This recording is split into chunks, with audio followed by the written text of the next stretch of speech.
ஹஸ்பண்ட்க்கு wife கால் பண்றாங்க. அந்த சமயத்துல ஹஸ்பண்ட் ஃபோன் எடுக்கல. பட் இதுவே நிறைய பேர் வீட்ல ஒரு ப்ராப்ளமா கிரியேட் ஆகுது. இந்த சமயத்துல ஒரு ஒய்ஃபா ஒரு ஹஸ்பண்ட்க்கு எப்படி சப்போர்ட் பண்ணலாம்?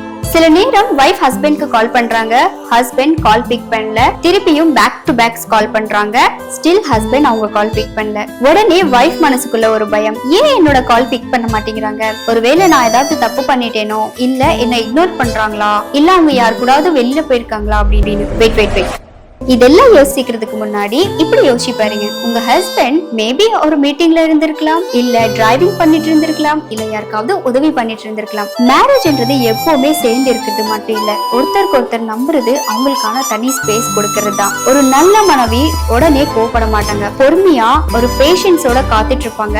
அவருக்கு டைம் கிடைச்சா கண்டிப்பா திரும்பி கால் பண்ணுவாங்க அப்படின்ட்டு. நெக்ஸ்ட் டைம் உங்க கணவர் உங்க கால் பிக் பண்ணலன்னா ஜஸ்ட் ஒரு ஸ்மைல் கொடுத்துட்டு யோசிங்க, அவங்க பிஸியா இருப்பாங்க, கண்டிப்பா நம்ம கால் பார்த்தா திரும்பி பண்ணுவாங்க அப்படின்ட்டு.